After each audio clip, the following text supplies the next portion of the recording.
कहानी का शीर्षक है प्यार का कोई मोल नहीं। तो चलिए कहानी को शुरू करते हैं। ये कहानी है उस लड़के और लड़की की जो अपने प्यार के सहारे अपनी सारी खुशियां एक साथ बांट रहे और उन्हें दुगना कर रहे और अपने गम बांटकर उन्हें कम कर रहे। इस कहानी में अनिरुद्ध नाम का लड़का है और प्रिया नाम की एक लड़की है। अनिरुद्ध बड़ा ही सीधा साधा लड़का है। अनिरुद्ध के लिए उसका परिवार ही सब कुछ है। अनिरुद्ध अपने परिवार के लिए कुछ भी कर सकता है, इसलिए वह दिन रात मेहनत करता है और दिन रात मन लगाकर पढ़ाई करता है, साथ ही साथ कुछ काम करता है जिसे कुछ पैसे कमा सके।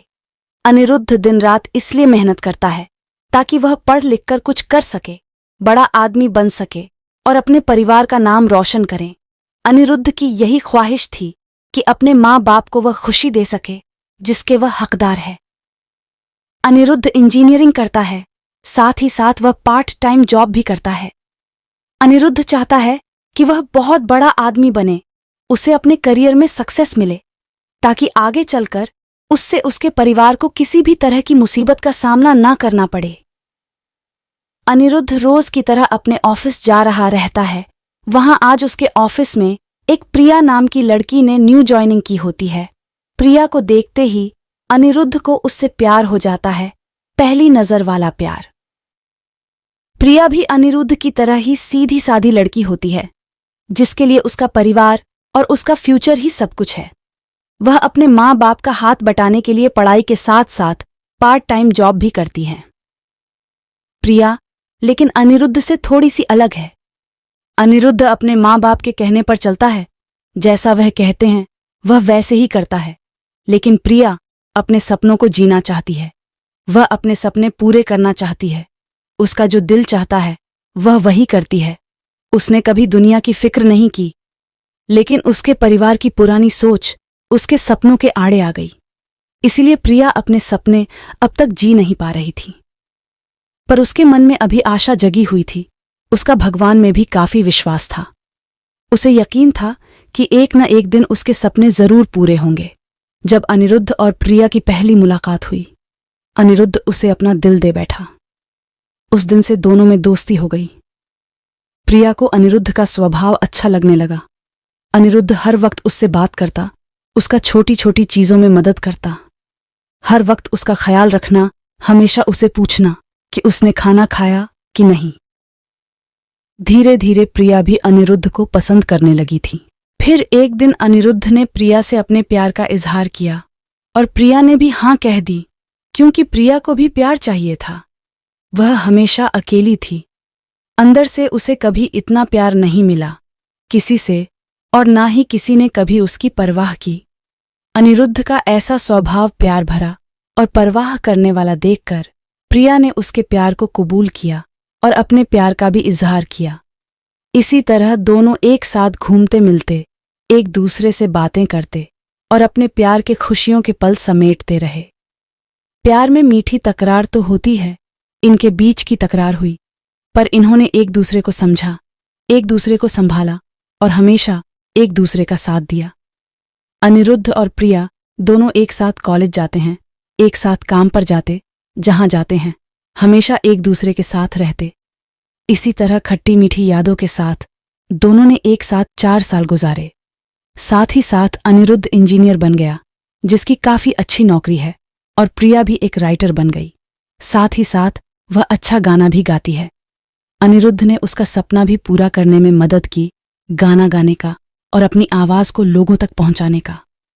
इतना समय साथ गुजारने के बाद दोनों के बीच में प्यार बहुत गहरा हो गया। दोनों एक दूसरे के बिना अब जी नहीं सकते थे। दोनों एक दूसरे के दिल की धड़कन बन चुके थे। दोनों ने सोचा कि वह अब अपने अपने परिवार वालों को उनके रिश्ते के बारे में बताएंगे। जब दोनों ने यह बात अपने घर में बताई, तब दोनों के ही परिवार वालों ने इस रिश्ते से इनकार कर दिया। इनके दोनों एक कास्ट के नहीं थे, दोनों अलग अलग कास्ट के थे। उनके परिवार वालों को यह मंजूर नहीं था कि उनके बच्चे उनके खिलाफ जाकर, बिरादरी के खिलाफ जाकर, अपनी कास्ट के खिलाफ जाकर किसी और से शादी करें। उन दोनों के परिवार वालों ने उनका मिलना, फोन पे बात करना सब बंद करा दिया। दोनों एक दूसरे के बिना रह नहीं पा रहे थे। दोनों एक दूसरे की याद में तड़प रहे थे। दोनों एक दूसरे को मिलने के लिए बेचैन थे। अनिरुद्ध जो अपने परिवार की इतनी इज्जत करता है, उनके लिए कुछ भी कर सकता है, उन्हें कभी दुखी नहीं देख सकते।